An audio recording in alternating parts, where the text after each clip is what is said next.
He started with a quiet night and a blinking light on a dusty monitor. On Earth, in a small apartment above a closed-down bookstore in the city of Larkspur, a man named Leo sat alone. The room was filled with old tech wires, broken radios, a telescope pointed through a cracked window at the stars. Leo wasn't a soldier or a scientist. He was just someone who liked listening. For years, he'd scanned the sky, hoping to hear anything from beyond Earth. Not because he wanted fame, but because he felt far away from everything. And he missed someone. Her name was Myra, his little sister. She hadn't moved to another country. She hadn't gone to another planet. But it felt that way. 5 years ago, Myra had taken a job on a research station in Antarctica. It wasn't far, not really, but life got busy. Calls stopped. Texts went unanswered. Birthdays passed in silence. And slowly, the person who once knew Leo better than anyone became a voice in old messages, a face in fading photos. Leo didn't blame her. He knew people change. He just didn't expect to feel so. Far. One cold Tuesday, his radio crackled. Not the normal static. This was different, sharp, repeating like a heartbeat in the dark. He sat up, adjusted the frequency, and recorded it. Later, at the local university's astrophysics lab, where he volunteered cleaning equipment, he asked Dr. Chun to look at the signal. "It's not ours," she said, eyes wide. "It's structured, mathematical. Someone's trying to say something." Leo didn't care about someone. He cared about anyone. Anyone out there who was trying to reach someone else. Just like he was. That night, he worked for hours. He mapped the signal's origin deep space, near a dead star. He found a repeating pattern. A call for help, sent in 1,000 directions, meant for a species called the Virelli. But the Virelli were gone, or moved, or never existed. The message had been floating unanswered for decades, like his last text. To Myra. He stared at the screen. Then, without thinking, he typed a reply, not in code, not in math, but in plain English. "We heard you. We're not who you asked for, but we're here." He sent it into the void, and then he picked up his phone. It rang 6 times. Then, a voice soft, surprised. "Leo?" His breath caught. "Myra?" Silence, then a small laugh. "I can't believe you called. I tried before," he said. "You never—" "I know," she said. "I've been lost, work, stress, everything. I thought you were mad at—" I wasn't mad," Leo said. "I just missed you." Another pause. Then, "I missed you too?" They talked for an hour. About snowstorms in Antarctica. About the bookstore below his apartment. About Mom's apple pie. Simple things. Real things. And for the first time in years, Leo didn't feel far away. The next day, he returned to the lab. Dr. Chun was excited. "Leo, the signal had changed. It responded, not to the Virelli. To us. What did it say?" He asked hot. She smiled. "Thank you." Leo smiled back. He didn't know who was out there, or what they looked like. But he knew one thing. They had been alone. And someone had answered, just like Myra. A week later, the world learned about the signal. News stations called it the first contact attempt. Scientists debated its meaning. Governments formed teams. But Leo didn't care about all that. He cared that Mira had promised to visit in the spring. And he cared that, for the first time, Earth wasn't just listening. We were answering across the galaxy. Others heard. The Caithar swarm. A cruel empire. That fed on fear. Picked up the signal. They saw a weak planet, sending kind words into the dark. Easy prey, they thought. But they didn't understand. They didn't know about sisters who move away. About loneliness. About people who spend years in silence, just hoping to be heard. They didn't know about humans, Because humans don't just listen. When someone calls for help, anywhere, we respond. We don't wait for permission. We don't calculate. Odds. We go. And when the first human ship, the UNSV Odyssey, launched from Earth, it carried more than weapons and fuel. It carried Leo's message, recorded and broadcast on loop. We heard you. We're not who you asked for, but we're here. The galaxy thought it was ready for war, for diplomacy, for cold logic. It wasn't ready for this. Not for a species that values connection over power. Not for a people who, after centuries of fighting each other, finally learned how to reach out. The aliens sent a distress signal to the wrong species. But maybe, just maybe, it was the right mistake, because the galaxy wasn't ready for humanity, and it would never be the same. Again, after Leo's message reached the stars, the world changed, slowly at first, like a ripple in a pond. Governments didn't believe it at first. A man in an apartment with old radios? They said, how could he make contact? But the signal had responded. And now, other stations around Earth were picking up the same reply. We hear you. We are saved. It wasn't just a thank you. It was a map.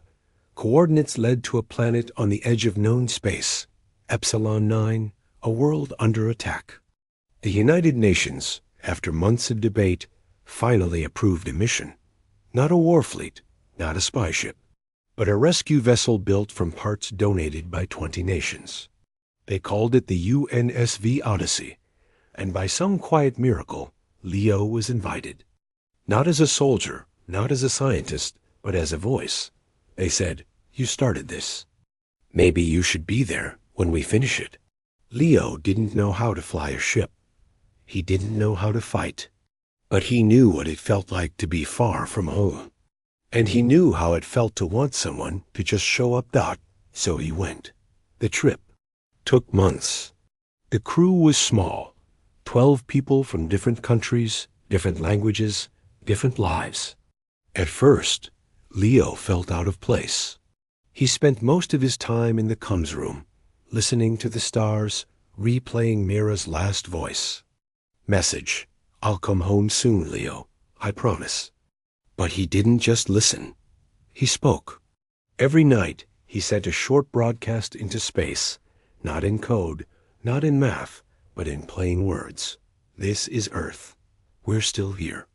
If you're scared, we're listening. If you need help, we're coming. Some of the crew thought it was silly. They won't understand English, said Commander Rook. Maybe not, Leo said. But they'll hear the tone. They'll know someone cares. And then, one morning, the Odyssey dropped out of slipstream near Epsilon-9. What they saw broke their hearts. The planet was dying. Cities burned. Smoke rose in thick clouds. In orbit, ships shaped like jagged bones circled like vultures. The Cathar Swarm, a force that crushed worlds without mercy. Below, the people of Epsilon 9, tall, blue-skinned, with soft glowing eyes, were being taken, loaded into dark pods, dragged away. They weren't fighting. They were giving up. Leo sat in the comms chair, hands shaking. He thought of Myra again, how she had shut down, how she had stopped answering, how she had felt too far gone to come back. He knew this feeling. It wasn't just fear. It was hopelessness. He knew more than ever that sometimes the most powerful thing in the universe isn't a weapon. It's proof that you're not alone. He turned on the wideband channel. Not to the Cathar, not to the commanders, but to the people below. And he played music. Not Earth's greatest symphony. Not a warning. Not a threat. He played a recording of children laughing. Then a woman singing a lullaby in Swahili. Then a man saying, in broken sign language through video, you are not forgotten. Then, in clear English, Leo spoke. We heard your signal. We don't know your name. We don't know your world. But we came. You are not alone anymore. Silence. Then a miracle. On the surface, a weak signal blinked back. A single tower, buried under rubble, powered by a dying battery, sent one line. Someone heard us? Commander Rook looked at Leo. You did that? Leo didn't answer. He was crying. But the Odyssey didn't stop there. They had no big weapons, no army, but they had courage, the kind that only comes from people who felt loss and still choose to care. They launched drones, not to attack, but to light up the sky. Bright, warm lights, like stars falling gently over the cities. They played more messages, in every language Earth had, songs, greetings, voices saying, "We see you, we are here." And then the Marines went down not to fight first. To help, they carried medical kits, water, tools. They pulled survivors from the rubble. One soldier, a woman named Sergeant Koenig, found a child hiding under a collapsed home. She didn't speak the language, so she sang a simple Earth tune, "You are my sunshine." The child stopped crying, looked up, smiled. Word spread, not just on the planet, but across the fleet. Humans weren't here to conquer. They were here to connect Dot and the Cathar. They didn't understand.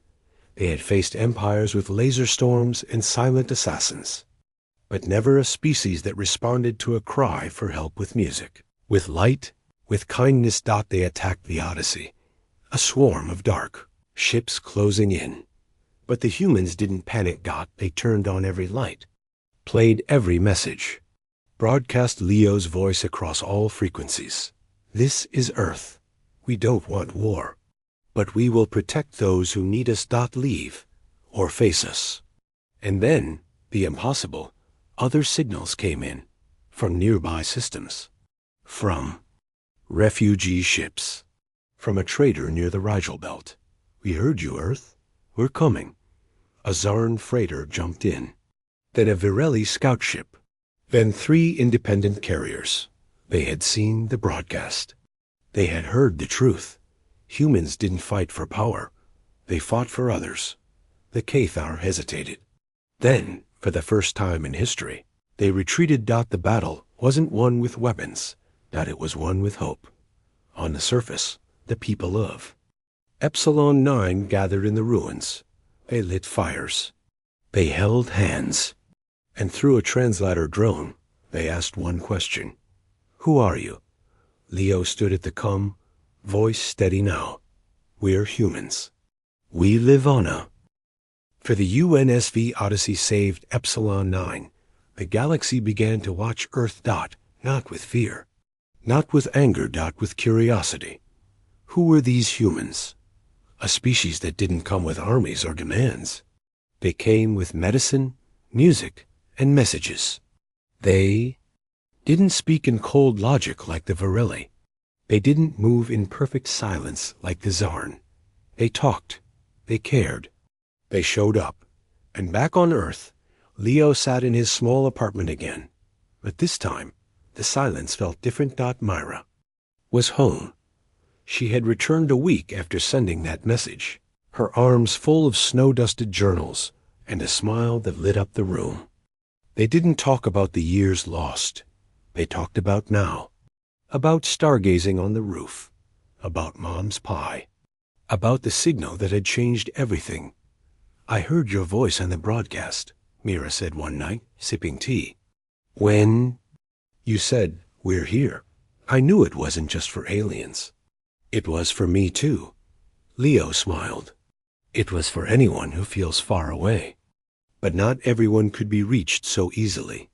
Across the stars, the Odyssey kept moving. Its mission wasn't over.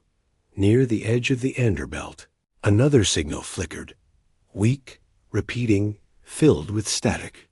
It wasn't a cry for help from a planet. It was from a single ship, drifting, power failing. The message was simple. "We are alone. We do not know how to return." The crew of the Odyssey looked at Commander Rook. "Do we go?"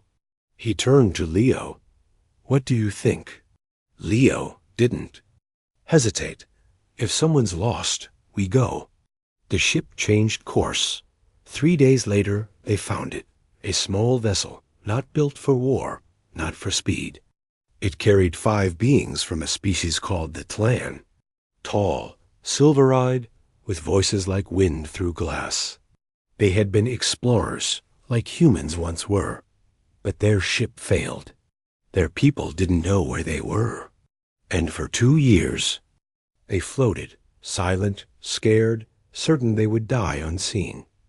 When the Odyssey docked with them, the first thing the humans did wasn't scan or question. They brought food, warm soup, bread.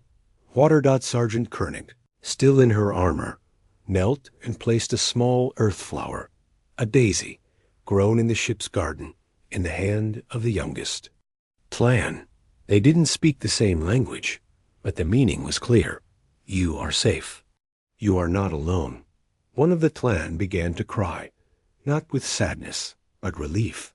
Later, as repairs began, Leo sat with their leader, a woman named Vera. Through a translator, she asked, "Why did you come?" "You didn't know us. You didn't know us." Leo thought of Mira, of the long silence, of the nights he stared at his phone, wondering if he should call again. "Because," he said slowly, "once someone didn't come for me, and I never want anyone else to feel that way." Vera was quiet. Then she whispered, "In our language, there is no word for stranger when someone helps you. There is only family." The word spread not just among the Tlan, not just on the Odyssey across the stars, because humans kept doing the same thing again and again. When a mining colony on Rigel 5 lost power in a storm, humans arrived with solar generators and teachers to help the children. When a refugee ship from the Cathar War drifted near Earth's orbit, humans opened their arms. They gave shelter. They taught the kids to play soccer. They didn't ask for thanks. They didn't want titles. They just helped. And slowly, the galaxy began to change. On Earth, schools started teaching Xena communication. Kids learned how to send simple messages.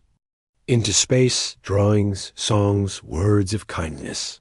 One little girl recorded herself saying, "Hello, I hope you're having a good day," and sent it into the void.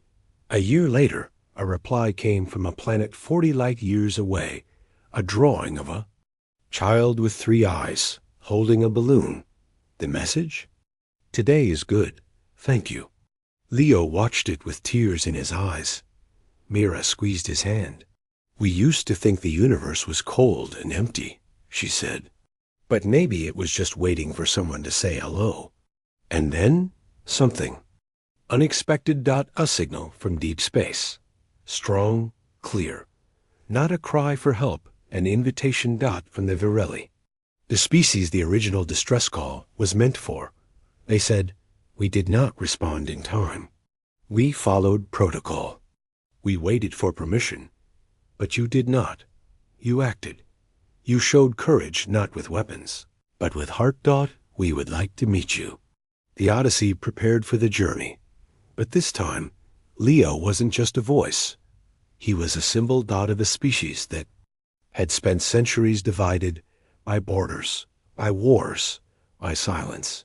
And now, united by one simple truth, no one should feel too far to reach. As the ship launched, Earth watched. Families gathered. Children waved. Scientists smiled. And in a small apartment above a bookstore, a man and his sister stood on the roof, looking up. "Do you think they're really out there, listening?" Mira asked. Leo nodded. "I know they are, because we taught them how." They... Odyssey jumped to slipstream, not with a roar, but with a whisper. And on every channel, the same message played. "This is Earth. We heard you, we're here, and we're not going anywhere." The galaxy had expected cold stars and endless silence. It wasn't ready for this. For a species that measures strength not by power, but by compassion, that values a single life more than 1,000 victories. that believes no one is too far gone. To come home, the aliens sent a distress signal to the wrong species. But in the end, it was the only species that would have come running, because humanity doesn't just answer calls for help. We answer the quiet ones too. The ones that say, I'm lost. I'm scared. I don't know how to come back. And we say, asterisk after the UNSV Odyssey brought the clan explorers home and answered the Varelli's invitation, something quiet but powerful began to spread across Earth. Not fear. Not pride. Connection. People who had once felt small in a vast universe now looked up and whispered, maybe we matter. And on Earth, in Larkspur, Leo still lived above the old bookstore. But the apartment wasn't quiet anymore. Mira was there, not just visiting, but staying. She had left her job in Antarctica and taken a position at the new Interstellar Outreach Center, helping translate alien messages and train future comms officers. Their mom visited every weekend. The smell of apple pie filled the air. Laughter echoed in the hall, but not everyone was so lucky. One evening, as Leo sorted through old radio logs, he found a message buried in the noise, not from space, but from Earth. It was a recording sent through a public message board, meant for the Odyssey team. My name is Amina. My brother, Kareem, works on a deep space mining rig near Neptune. He's been gone 2 years. We used to talk every week. But lately, nothing. No calls. No texts. I don't know if he's okay. I don't even know if he wants to hear from me. I just miss him. And I don't know how to reach him. Leo listened to it 3 times. He didn't know Amina. He didn't know Kareem. But he knew that ache, the one that sits in your chest when someone you love fades into silence. He remembered the night he first heard the alien distress signal, how it felt like a whisper in the dark, how he had to answer. Now, someone on Earth was sending that same whisper, and he realized not all distance is measured in miles or light years. Some of it is measured in missed calls, in unopened messages. In fear, the next morning, Leo called the outreach center. Can we send a message? He asked, not to space, to a mining rig near Neptune. They said yes. Not with a warship, not with a formal broadcast, but with something simple. A video. Leo sat in front of the camera, holding a notebook. Hi, Kareem, he said. I don't know you, but I know your sister, Amina. She sent a message. She said she misses you. She didn't say it to hurt you. She said it because she cares. He paused. I used to think silence meant someone didn't want to talk. I was wrong. Sometimes silence means they're too tired to talk, or too sad, or too far gone to believe anyone's still waiting. He smiled gently. But someone is. Your sister is, and if you're out there, listening, she's not asking for anything big. Just a word, a hello. I'm okay, that's all. He looked down at the page. And added, we sent a ship across stars because someone asked for help. You don't have to be lost for us to come find you. You just have to exist. And you do. The video was sent. 2 weeks later, a reply came, not from Kareem. From the mining station's medical officer. Kareem has been unwell. Not physically, mentally. He's been in quiet mode for months, common among deep space workers, isolated, overworked. He forgot people still cared. But your message? It reached him. He cried. Then he called his sister. He said, I thought I was a burden. She said, you're my brother. They talked for 2 hours. Leo read it with tears in his eyes. It wasn't a galaxy saved. It wasn't a war won. But it was everything. Because humanity's strength wasn't just in answering calls from space. It was in remembering the ones right here. Word spread. Began Reconnect Weeks, where students wrote letters to distant family, recorded voice messages, sent care packages to relatives they hadn't spoken to in years. A fisherman in Norway sent a handmade sweater to his grandson on Mars. Where the boy worked in the new greenhouse colony, an old woman in Kenya recorded a song her grandson loved as a child and sent it through the planetary network. And on the Odyssey, now orbiting near the Varelli homeworld, Commander Rook stood in the comms room. "Leo," he said, "we've received hundreds of messages like Amina's, from Earth, from colonies, from alien species too." Leo nodded. "Then let's answer them all." And so they did, not with weapons, not with laws, with care. They created the Humanity Link program, a quiet, simple system where anyone, anywhere, could send a message to someone they'd lost touch with. No cost, no questions, just hope. And every night, on every human ship, on every colony, on Earth itself, SH. After the Humanity Link program began, something beautiful started to happen. Not all at once. Not with fireworks or grand speeches, but quietly, like sunlight creeping across a cold floor. People began to reach out. Not just across space, but across silence. In a small village in northern Japan, an old man named Haruto sat by his radio every evening. His son, Kenji, had moved to Mars 5 years ago to help build the new oxygen farms. At first, they talked often, but over time, the calls became rare, then stopped. Haruto didn't blame him. Mars was busy, life was hard, but still, the house felt too big. The meals too quiet. One night, he heard a broadcast on a local network, a message from the Humanity Link program. "If you miss someone, send us their name. We'll find them. We'll deliver your words. No cost, no delay, just love."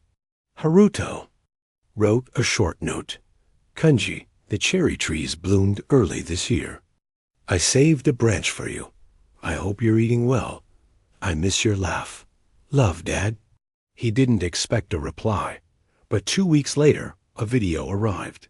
There was Kenji, standing in a glass dome on Mars, snow swirling behind him. He held a small branch with pink blossoms. "I got your message, Dad," he said, voice shaking. "I didn't know you still kept the branches. I've been tired, lonely. I thought you'd forget me." He smiled, the same bright smile Haruto remembered. "I'm coming home for the next bloom. I promise." Tears rolled down the old man's face. He didn't wipe them away. He just whispered, "Welcome back." And this was happening everywhere. In Nairobi, a teacher named Amina, not the same one who wrote about her brother, started a Letters to the Stars project. Her students wrote messages to family on space stations, mining rigs, even alien colonies where Earth workers lived. One girl wrote, "Dear Mom, I made a drawing of you and me under the sky. It's on my wall. I know you're helping people on Titan. But I wish you could see my school play. I love you." The message was sent through the Link program. 3 days later, a reply came, not just words, but a live call. Mom, in her work suit, helmet off, smiled through the screen. "I'll be home in 2 months," she said, "and I will see your play." The class cheered. Because now, no one had to stay lost. And it wasn't just humans. After the Varelli visited Earth and saw how humans treated even the smallest connection as sacred, they shared their own story. One of their young, a scholar named Teves, had left on a solo journey to study ancient ruins near the Veil Nebula. But his ship vanished. For years, his family grieved. They believed he was gone. But the Humanity Link program didn't stop at Earth. It reached out. When the UNSV Odyssey passed near the nebula, they scanned the area, not for wreckage, but for signals. And they found one. Weak, faint, but alive. Teves had crash-landed on a small moon. His ship was broken. His people had no way to find him. He had survived, barely using old tech and sheer will. When the Odyssey landed, the first thing Sergeant Koenig did was hand him a small Earth device. On it a video. His mother's voice. We never stopped looking. We never stopped hoping that you are not forgotten. Teves fell to his knees, not from weakness, but relief. He had spent 3 years believing the universe was silent. Now, he knew, someone had kept the light on. Back on Earth, Leo watched the footage with Myra. They didn't have to do that. She said, he wasn't human. Leo smiled. That's the point. We don't help because of species. We help because of heart. And that's when the galaxy truly began to change. Alien species started their own link programs. The Zarn, once cold and distant, began sending care packages to stranded travelers. The Rin, a species that once believed emotions were weakness, now taught their children to say, I miss you, without shame. Even former enemies began to listen. A Caithar scout ship, not part of the swarm, but a rogue group seeking peace, sent a message. We were taught that strength is silence, that weakness is connection. But you are strong because you care. Can we learn from you? The answer came from Earth, not from a general, not from a politician, from a 12-year-old girl in Brazil. She stood in front of the school microphone and said, yes, but you don't have to be perfect. You just have to say, I'm sorry. I want to try. I'm here. That's how it starts. Her words were translated, broadcast, remembered. And slowly, the walls between species began to fall, not from war, not from force, but from understanding. One night, Leo stood on the roof again, the stars bright above. Myra joined him, holding 2 mugs of tea. You know, she said, we used to think heroes were people who fought monsters. Leo nodded. Now we know they're the ones who help someone make a call. She laughed softly. The galaxy still says we're dangerous, that we're unpredictable. Let them, Leo said. They don't understand. Our power isn't in our ships or our weapons. It's in our refusal to give up on each other.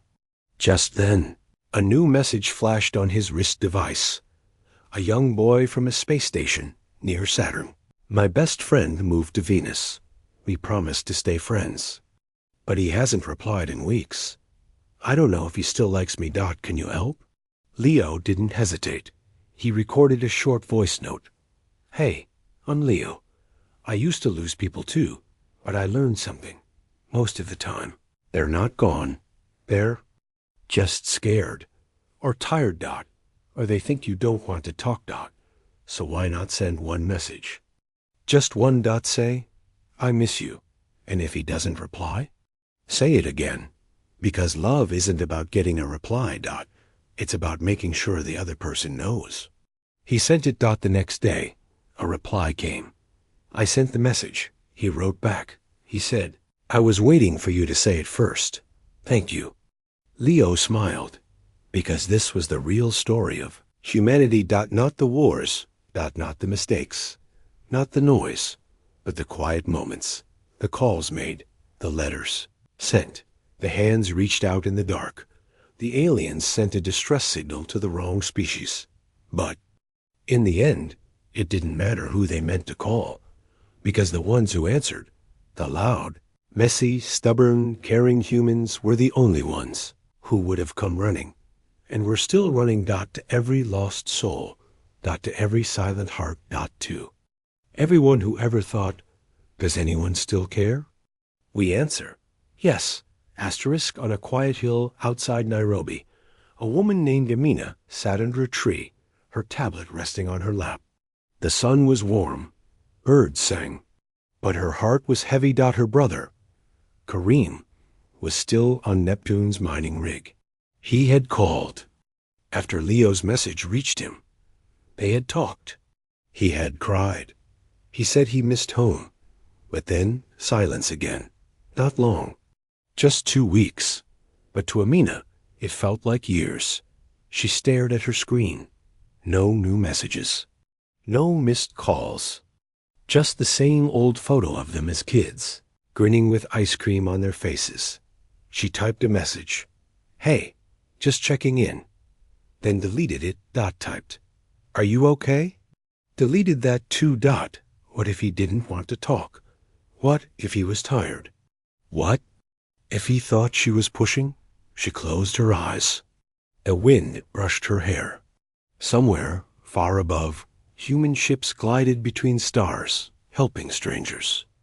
But here, on Earth, she felt stuck. She wasn't fighting aliens. She wasn't saving planets. She was just a sister who missed her brother, and she didn't know how to reach him. Then, her tablet chimed, not from Kareem, from the Humanity Link program. Notification. You're not alone. If you're waiting for someone, we're here . Would you like to send a voice message? We'll make sure it's heard. Below it, a button. Record a message. Amina took a deep breath. She pressed it. Kareem, she began, voice soft. I know you're busy. I know spaces. Hard. I don't need a long reply. I don't need anything. I just want you to know. I'm still here. I still save your favorite tea when I buy some. I still laugh at the same dumb jokes you used to send. And I still remember the way you used to ruffle my hair and say, don't worry, little bird. I've got you. Now I'm saying it back. I've got you. Whenever you're ready, I'm here. She sent it, and then she waited, meanwhile, on a grand orbital ring around the star Syrah.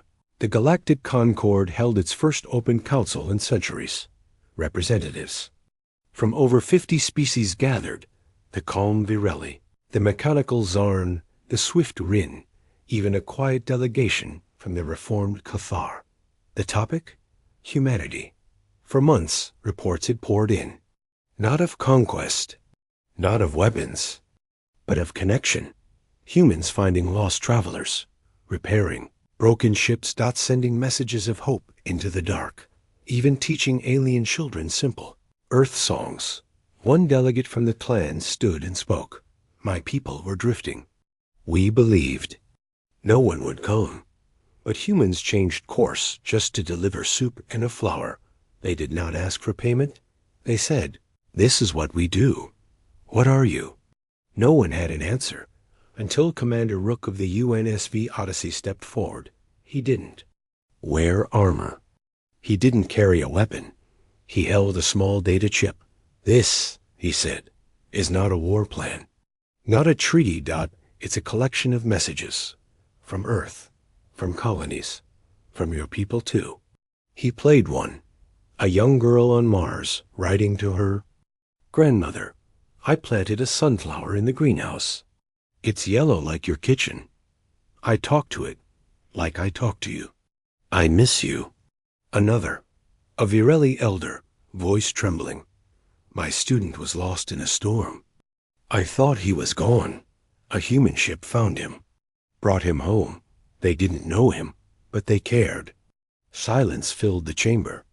Then, one by one, the delegates stood, not in salute, not in fear, in respect. The Virelli elder spoke. We have watched empires rise and fall, we have seen species conquer with fire and silence. But you conquer with kindness. You do not wait for permission to help. You do not measure worth by strength or speed. You see a being in pain, and you move. We did not understand at first, but now we do. You are not like us. You are more. Rook shook his head. No, we're not more.